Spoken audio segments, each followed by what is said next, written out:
Hey guys, welcome back to some more Bloodstained Curse of the Moon. It's Snack here, and I'm with you today, presenting you bonus content. So we're going to start off, and this bonus content includes a brand new playthrough. This is going to be on normal difficulty, on casual mode, and this is going to show another ending that I wanted to show. How I'm making it interesting, though, is in this ending, you have to ignore everybody. So I'm not going to play on ultimate mode.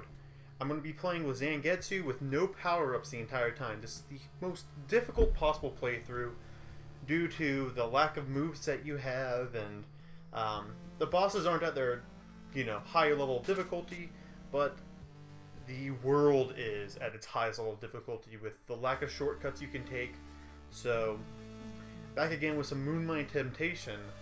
Familiar place, but it's going to be a little scarier than normal. Actually, this level is going to be pretty much the same as it was in the first playthrough due to the fact that, you're not supposed to have any power-ups or anything at this point.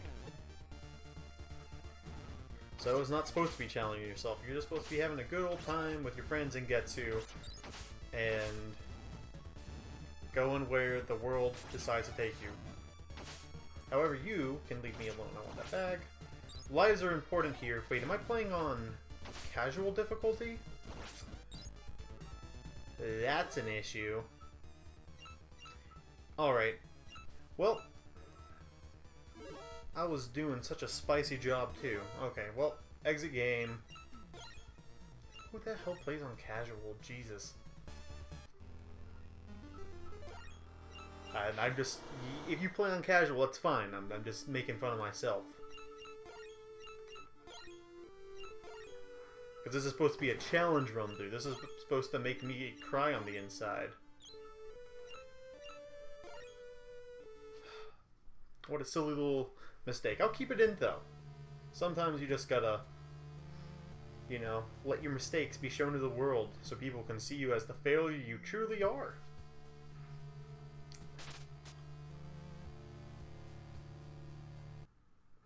I love train stations. Did I skip that cutscene somehow? Anyways, so this is going to be like we just saw, but more difficult because it's on veteran mode. Ooh, look how much more difficult this is. All the gameplay differences. It's pretty nutso. I really like that, this clock right here. It's a good looking clock. Oh, those are some nice points drops. Points are important because about every 20,000 you get a 1-up. And that's nothing to complain about. No siree. Though honestly, I think you could probably just grind for 1-ups there, and that'd be like, I think that'd be an acceptable thing to do. Oh, rats. Even these rat enemies at the beginning of the game can be a little bit annoying when placed awkwardly later on. Especially in this type of playthrough, where they really are placed awkwardly for Zangetsu's base. Oh, that's nice. Where does that lead? I can't even go down there. That's crazy. There's always, something crazy and new I discover whenever I play this game. Just a shortcut like that. I didn't even know. You can, if you run and immediately jump into those guys, you can cancel out their fireball, so it's not really a problem. But, not moving fast enough here can be a problem, just because you don't really have a chance to dodge that guy's fireball. That little flame mouth dude. Which is such a weird enemy to only be in the first level of the game.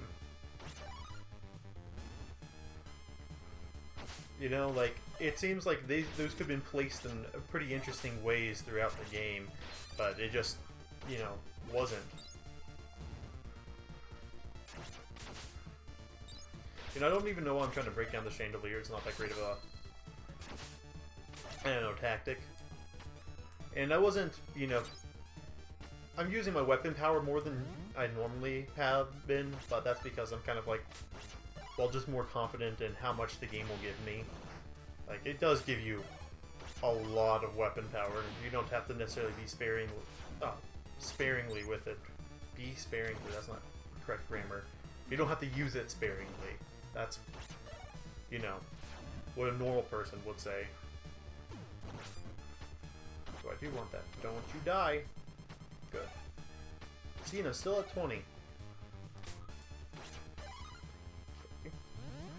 Now, what does this give me? That just gives me more of that. I could throw down one of my black hole meteor things, but this guy just dies in 5 hits. It's not really...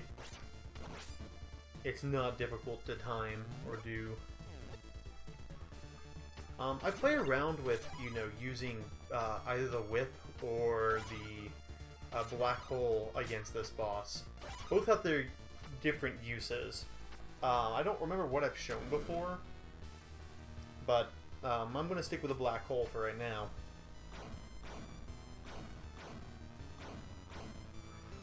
So the whip, obviously you can hit him from below there and kind of get more hits off on him. But from here, you can throw this down. Well, I messed it up, but yeah, and you can get multiple hits off of him. And if you aim it right, you can do some pretty good damage. But that takes a little bit more skill, but it's kind of fun to try to pull off. I mean, it's such an easy boss that, you know, why not try and go for some, you know, some new funzo, you know what I mean?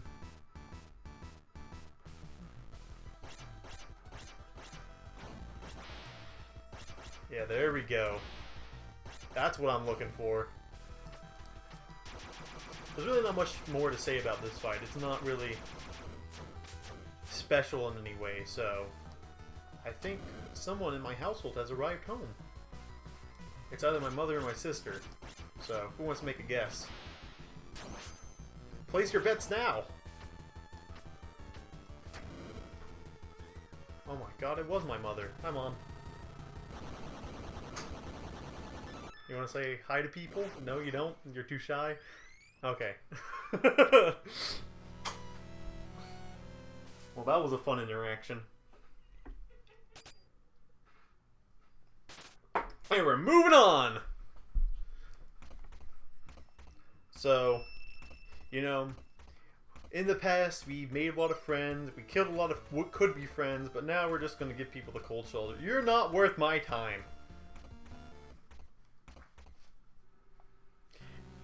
I did watch a speedrun today of the Ultimate Mode speedrun, and it was pretty crazy, some of the stuff you did. I'd like to maybe, you know, practice that speedrun and show it off sometime. You know, that's just me saying that on a whim, not as a, oh yes, I'm going to learn how to speedrun this game for you guys. I don't want to have to hold myself to that. I hope that's understandable due to how crazy speedruns can be, and by God, did that not go well. It's on this level too. You're gonna have to play a lot more different. A lot more different. I'm so smart. I'm such a good wordsman. Yeah. You gotta play a lot more carefully and really, really think out what you're gonna be doing in this playthrough. Okay, he's gonna... Because these guys can move backwards and forwards in different amounts. I'm trying to remember. I think I do want to keep the black hole for this. But we do have to go down these more difficult paths. Yeah, the black hole's really good for this. Because they'll just walk into it and die. I think this one gives that blue lantern gives the power-up which, well, just makes you double your attack for a certain amount of time. And this guy's easy to cheese because he just, you know, stabs over you. I'd really like to see... I can't wait for the next Bloodstained game. I really want to see if they make more enemies with more complicated AI, and I should have picked up the whip. Well, it's...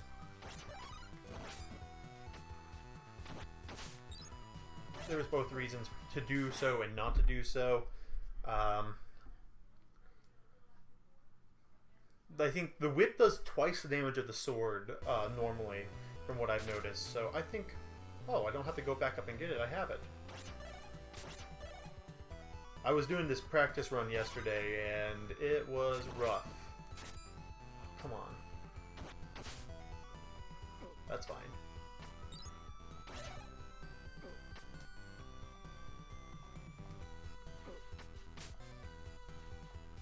Ugh. Why you spawn there? Oh man. Dude, this is flashing back to the second Bloodstained episode already. It was miserable. I did do this yesterday, and I did it fine, but I also didn't have to talk over it yesterday, and then do it fine, on top of talking over it. Yeah, that's okay. That's perfect. That's perfectly fine.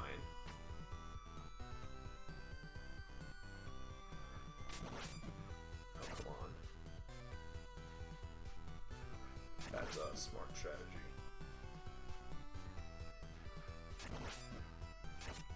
Oh no.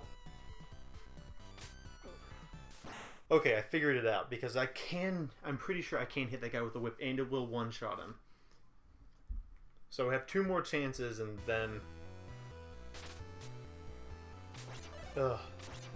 And I also do have a strat for the boss that is borderline foolproof, so... which is synonymous with Matthew-proof at this point. There we go.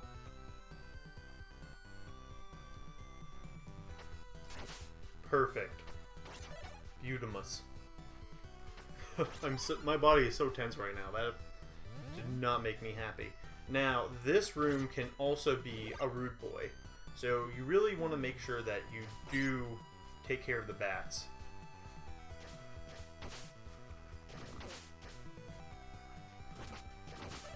Perfect, and I got another one-up with that. So the bats can really just assault you throughout your entire, trek through this, I don't know if this is a river. I'm not rolling down it at least, so... Or rolling on a river. And now we have a frog bridge, and this is rough. So you want to time your attacks for when the frogs drop, which can be weird depending on the heights that the frogs get dropped at. And it's fine, this is fine. Another thing I would want to point out, because I've learned actually some crazy, even new strats from, watching other people play this game, or for my practice run yesterday. So a thing you can do is... Oh, come on.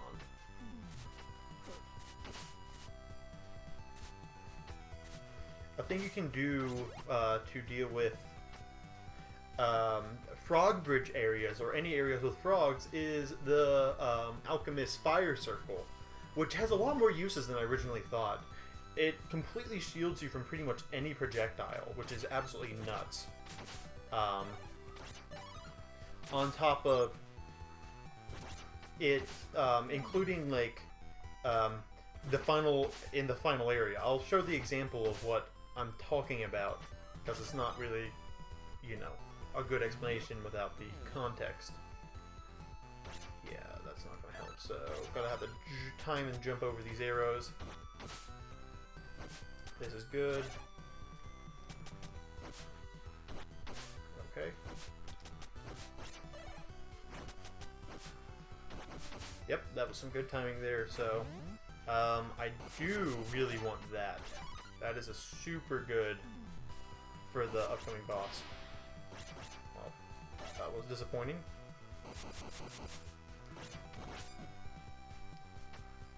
Grab that.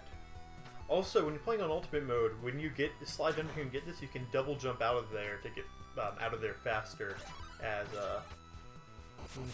Zangetsu. Just after you switch from Miriam to Zangetsu.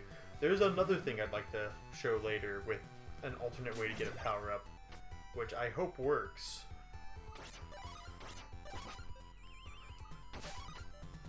And the bat will disappear. Okay. So